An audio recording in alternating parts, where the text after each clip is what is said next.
Magandang araw po sa bawat isa sa inyo. Welcome back to our 365 Daily Devotions. Gusto po munang batiin si Abby Ogale or Ogale, Mary Ann Bulaong, Miriam Pablo, Jomel Costa, and Marivic Yasay. Maraming salamat po sa inyong pagsubaybay dito sa ating channel. Now ngayon po ay magkakaroon po tayo ng panibagong series at ito pong series natin ay isa sa mga pinaka-importanting tatalakayin po natin sa isang buong taon. So, ang series po natin, handa po natin yung ating mga sarili. 7 araw po ito. Tatalakayin po natin ito araw-araw until the end of this week. So, yung series po natin ay Essentials of the Historic Faith. So, tatalakay po tayo ng 7 pinaka-importante, essential, pinaka-importanteng doktrina patungkol sa Biblia. Essentials of the Historic Faith. Pag sinabi po nating historic, ito po yung mga pinaka-importanteng doktrina sa Bible since the time of the Lord Jesus Christ, no? Yung sa panahon ng Panginoong Jesucristo hanggang sa mga apostles, hanggang sa mga church fathers, hanggang sa medieval age, hanggang sa Reformation, hanggang sa time natin ngayon. So, historic faith. Kaya napakahalaga po na yung ating pananampalataya ay hindi lang galing sa basta may nagturo lang somewhere 10 years ago, 20 years, 100 years ago, tapos hindi mo na matrace patungo dun sa mga apostles. Kaya po napakahalaga ng historic Christian faith. Ibig sabihin, yung doktrina na pinaniniwalaan mo, dapat matitrace mo hanggang sa mga apostles. Ito po yung essentials, mga pinaka-importanting dapat nating pinanghahawakan, tinitindigan, tinatayuan. Ito po ay napapanahon kasi marami pong mga iba't ibang doktrina tayong naririnig. Napaka-importante po na historic. Ibig sabihin, yung pananampalataya natin, ito na yung pananampalataya na makikita mo na pinanghawakan ng mga Kristiyano throughout the centuries. So ano po yun? Pinakauna po na tatalakayin natin is about the Trinity. So, yung Trinity po, Father, Son, and Holy Spirit. No, meron lang isang Diyos na may 3 persona, Father, Son, and Holy Spirit. Now, makikita niyo po yan sa buong Bible. At madalas po ito ay, kumbaga, dinideny or pinapasinungalingan ng marami. Pero maganda po kaya kahit sa devotion lang, matalakay natin ito para po tayong lahat alam natin kung ano yung pinaniniwalaan natin. Ano ba yung historic Christian faith. So, sabi po dito sa Biblia, pinakaunang mga pahina sa Bible, makikita na po natin dito. Sabi dito, in the beginning, God. So, sa pasimula pa, nandun na yung Diyos. And He's the one who created everything. In the beginning, God created the heavens and the earth. So, merong Diyos. Verse 2, now the earth was formless and empty, darkness was over the surface of the deep, and the Spirit of God. So, merong Diyos, tapos merong Spirit of God was hovering over the waters. And God said, let there be light, and there was light. Now, dito po sa unang 3 mga talata sa Bible, makikita na natin yung Trinity. Ipapaliwanag ko pong mabuti yan. Basahin po muna natin sa Tagalog. Nang pasimula, nilikha ng Diyos ang langit at ang lupa. Ang lupa ay walang anyo at walang laman at binalot sa kadiliman ng kalaliman. Samantalang ang Espiritu ng Diyos, so we have God, the Spirit of God, ay kumikilos sa ibabaw ng mga tubig. At sinabi ng Diyos magkaroon ng liwanag at nagkaroon ng liwanag. So bilangin natin kung ilan yung persona ng Diyos. We have God, we have Spirit, and dito something interesting. And God said. Okay? At sinabi ng Diyos. Now, pag inobserban po natin itong mabuti sa Genesis chapter 1, nung lumikha ang Diyos ng lahat ng bagay, lagi po siyang nagsasalita. Sa pamamagitan ng salita, nalikha lahat ng bagay. Now, si Apostol Juan po, binalikan itong mga talatang ito, itong mga unang talata sa Biblia.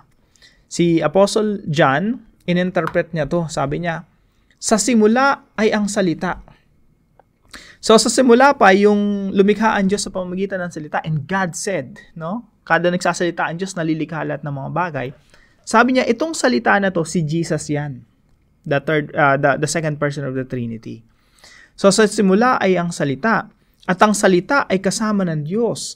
So yung salita pala kasama na ng Diyos from the very beginning, at ang salita ay Diyos. So dito po sa Genesis chapter 1 verse 3, and God said, yung nagsalita ang Diyos, yung salita na yon, sa pamamagitan ng salita na likha ng lahat ng bagay, yung salita na yon, si Jesus Christ pala yon. Basically, si Jesus Christ, sabi ng Apostol Juan, He is the agent of creation. Ano pong agent of creation? Sa pamamagitan niya, nalikha lahat ng bagay. So ituloy po natin ang ating pagbasa. Sa simula ay kasama na siya ng Diyos. Lahat ng mga bagay ay ginawa sa pamamagitan niya, at kung wala siya, wala yung salita, wala si Jesus Christ, ay hindi nagawa ang anumang bagay na ginawa.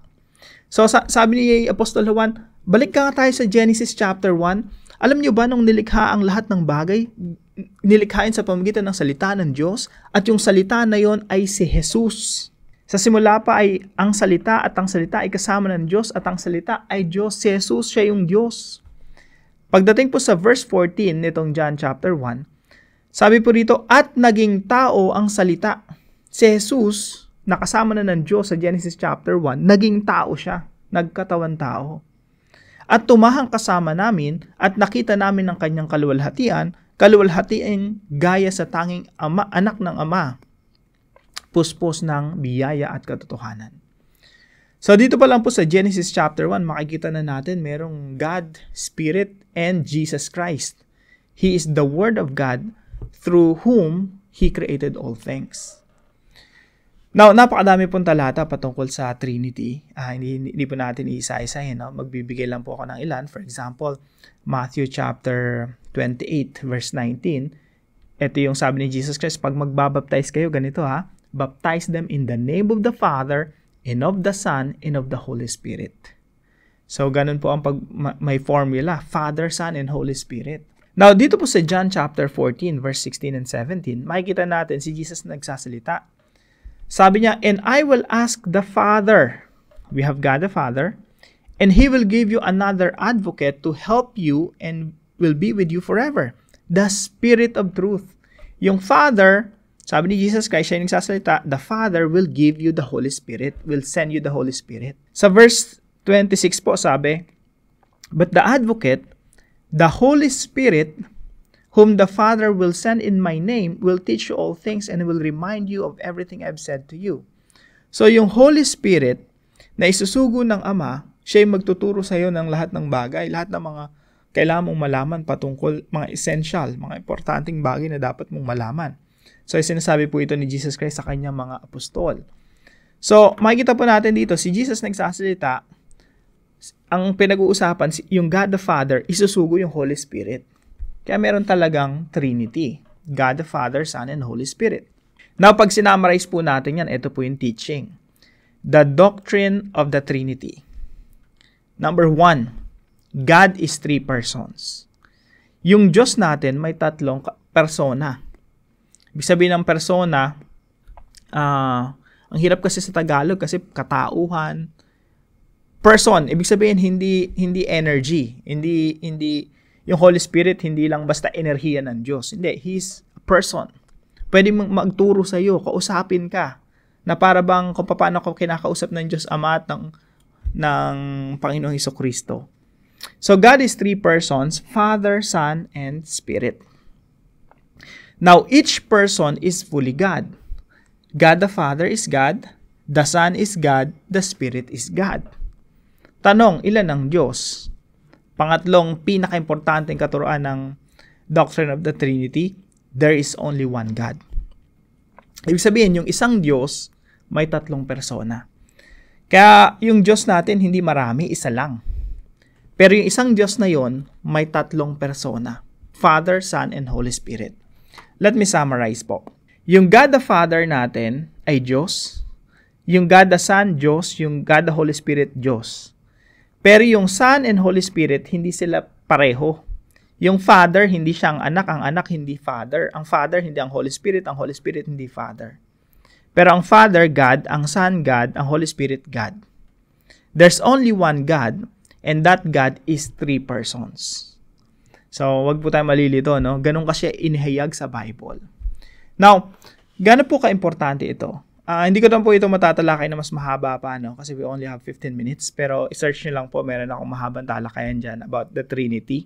Search nyo lang po sa ating channel. Now, ito po yung application natin. Number 1, napakalaga po ng Trinity sa pang-araw-araw nating buhay. Lalo-lalo na, unang-una, pagdating sa unang encounter natin sa Diyos, yung salvation. Pagdating sa salvation, we need to believe that we are saved by grace, by God's grace, through faith in Christ Jesus, sealed and being sanctified by the Spirit. Ano pa ibig sabihin nito? Yung Diyos Ama, niligtas tayo mula sa ating mga kasalanan, mula sa kapahamakan, sa pamamagitan ng kanyang pagmamalasakit, sa kanyang biyaya sa atin na ipinakita niya kay Kristo Jesus. Nung ang Panginoon Kristo ay sinugo niya rito, that's the grace of God. And we are saved by the grace of God. Naligtas tayo sa pamamagitan ng ating Panginoon Kristo. At yung kaligtasan na tinanggap natin, kung ikaw po, no, hindi ka pa nakakilala talaga sa Panginoon ng malalim, no, maayos na talagang hindi mo alam sa sarili mo kung ligtas ka, you need to put your faith in Jesus Christ. Kailangan mo manampalataya sa Panginoon Kristo sa ginawa niya doon sa krus, ay kapapatawad ng ating mga kasalanan. Pero hindi po natatapos yon sa pananampalataya sa Panginoon.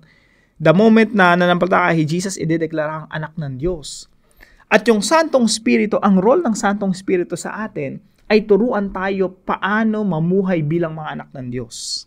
So we are being sanctified by the Spirit. Binabago tayo ng Espiritu Santo.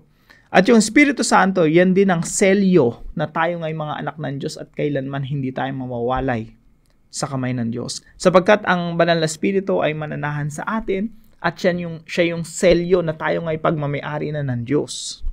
So tandaan po natin, merong Trinity, no? God save us through Christ Jesus and the Spirit is the one who transforms us every day para maging mamuhay na bilang mga anak ng Diyos. Pangalawa, pagdating naman sa prayer, we pray to the Father normally, no? Pwede ka naman mag-pray kay Jesus Christ, no problem. Pero normally, we pray to the Father in the name of Jesus Christ. Yan yung madalas na makikita natin sa New Testament. Though yung church sa New Testament, nagpe-pray rin kay Jesus. Now, pray to the Father in Jesus' name. Kaya sabi ni Jesus Christ, pag lalapit ka sa Ama, lapit ka sa pangalan ko. In Jesus' name. Bakit? Papakinggan ka ng Diyos kasi you come to Him not in any other name, not in your own name, but you come to God in the name of His Son, the Lord Jesus Christ. So, pray to the Father in Jesus' name through the leading of the Spirit. Kaya pag nagpe-pray ka, dapat led by the Spirit eh. Nagpapasakop tayo sa Santong Espiritu. Kasi yung mga panalangin natin, yung pang sarili natin, madalas selfish yan eh. Madalas yan yung mga panalangin na hindi talaga kapakinabangan sa atin. No? Kumbaga, mapapahamak pa tayo pag sinagot ng Diyos yung mga panalangin natin. Kaya napakahalaga na yung panalangin natin ay kalooban ng Diyos. We are being led by the Holy Spirit. So, pray to the Father in Jesus' name through the leading of the Spirit. Sensitive tayo sa pagkilos ng Santong Spirit. Pag sinabi ng Santong Espiritu sa'yo na manalangin ka, no? Pag sinabi ng Santong Espiritu sa'yo, ito yung panalangin, just pray eh. Pag-pray mo kung anong udyok sa'yo ng Santong Espiritu. Kasi ang Santong Espiritu nangungusap sa bawat isa sa atin. Number 3 po, worship. Pagdating naman po sa pagsamba, we glorify the Father, pinapupurihan natin, gusto nating mapasaya yung Diyos Ama, sa pamamagitan ng ating pagsunod sa Panginoong Jesucristo. Gusto ng Diyos Ama maging follower tayo ni Jesus. Sinusundan natin ang yapak ng Panginoong Jesucristo, gusto ng Diyos na maging katulad natin siya. Pero paano? Hindi natin kaya kasi mahina yung laman. Ang gusto ng laman, gumawa ng kasalanan. Ang gusto talaga natin gawin, puro mga kasalanan. Kaya napakalaga ng Santong Espiritu. Glorify the Father by following Jesus by the enablement of the Spirit. Ang Espiritu ng Diyos ang siyang nagpapalakas sa atin upang masunod natin ang kalooban ng Diyos. Kaya napakalaga na sa ating bawat desisyon na ginagawa, tayo nagpapasakop sa Santong Espiritu. Now, para po sa ating discussion, why is the doctrine of the Trinity important in our salvation and Christian life? Para naman po sa ating panalangin, samahan niyo po ako. Father in heaven, thank you for sending Jesus to die on the cross, to take upon Himself all the punishment for my sins. He died on my behalf and rose on the third day to give me new life. Thank you for sending the Holy Spirit to transform me daily until I become like Jesus. Your Spirit sanctifies me and dwells in me as a seal, assuring me that you will complete the good work you have begun in me. I praise you and honor you. In Jesus' name, amen and amen. Salamat po sa katuwang natin sa devotion natin ito, si Sister Imelda. Maraming salamat po sa inyo. Pagpalain kayo ng ating Panginoon. At kung kayo po may natutunan sa devotion na ito, ipalam nyo lang po sa comment section right below this video. And please share this devotion to your family and friends. God bless you po. See you po tomorrow.